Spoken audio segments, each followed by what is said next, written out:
Baiklah, kami dari kelompok 6 akan mempresentasikan materi sejarah olahraga.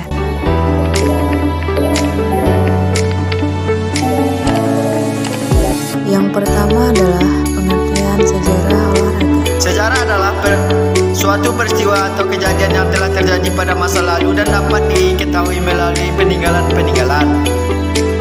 Pada masa itu, di sisi lain, definisi olahraga merupakan suatu aktivitas yang sangat erat hubungannya dengan kesehatan dan kebugaran tubuh. Secara umum, olahraga didefinisikan sebagai salah satu aktivitas fisik maupun jasmani seseorang yang berguna untuk menjaga dan meningkatkan kualitas kesehatan seseorang.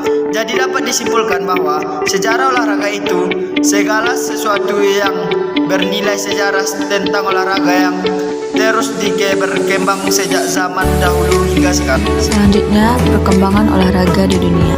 Yang pertama yaitu zaman prasejarah. Pada zaman nenek moyang Indonesia, kegiatan fisik berkembang pada waktu itu untuk mempertahankan diri dari keganasan alam maupun lingkungan tentang dapat berupa sungai yang harus diseberangi, hujan badai topan, menghadapi serangan binatang buas atau berburu binatang untuk konsumsi.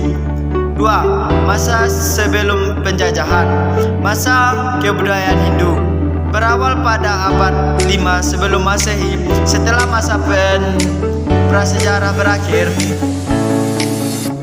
B. Masa kebudayaan Islam. Dalam agama Islam tidak menuntut suatu sikap badan tertentu untuk mencapai kemampuan hidup di dunia, dan lebih jauh lagi untuk jasmani mencapai kesempurnaan akhirat. Zaman penjajahan Belanda, mulai abad ke-19, mulai berkembang dan diajarkan bentuk-bentuk latihan, yaitu atletik, senam, bola bakar, sepak bola, dan bola tangan. D. Zaman penjajahan Jepang. Tujuan pendidikan jasmani yang dikembangkan pada masa penjajahan Jepang adalah bentuk manusia yang setia kepada yang dan memiliki kemampuan berperang. E. Masa kemerdekaan. Pada tahun 1945 sampai 1950 dibentuk Kementerian Pendidikan, Pengajaran dan Kebudayaan untuk mengisi kemerdekaan dengan tugas pokok menyelenggarakan latihan-latihan fisik di kalangan pemuda serta menguasakan rehabilitasi fisik dan mental. Yang ketiga adalah olahraga zaman kuno. Sejarah olahraga Cina kuno. Nah, menurut sejarah Cina kuno terdapat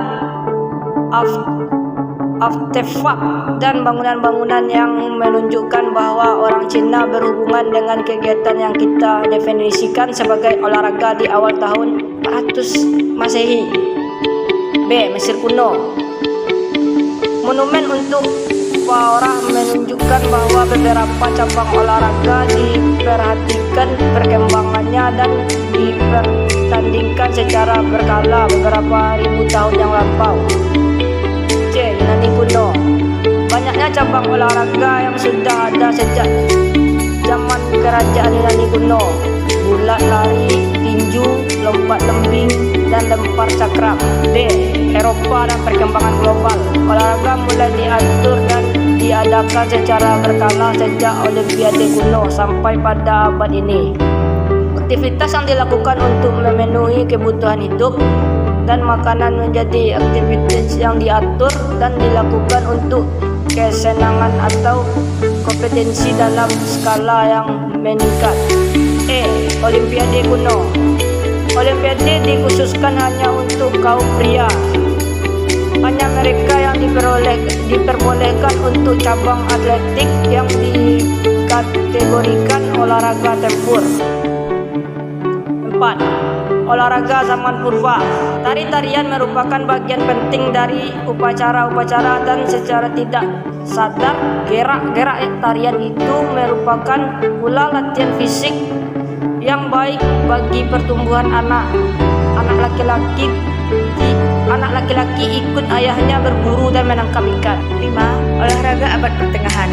Abad pertengahan ditandai oleh kelompok penyiar agama dan kelompok Ritter.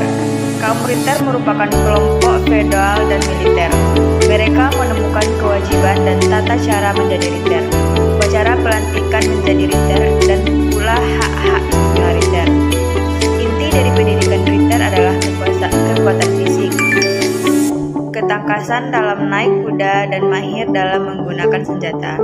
Semua itu mutlak diperlukan untuk kelangsungan hidupnya, dan Ritter mengalami pendidikan yang sengaja dan secara sadar ditunjukkan kepada keperluan hidupnya. Yang keenam adalah olahraga zaman Renaissance. Renaissance merupakan perubahan besar dalam alam kejiwaan manusia. Manusia mulai sadar bahwa selama itu mereka hidup di dalam dunia yang penuh dengan kekangan dan pembatasan, antara lain tradisi, agama, gereja, negara, dan masyarakat. Tulisan humanis-humanis Italia telah mendorong orang memberi perhatian kepada latihan-latihan fisik dalam rangka kesehatan pendidikan. Kesimpulannya adalah peradaban perkembangan olahraga merupakan suatu hal penting yang menjadikan abad modern menjadi berkembang.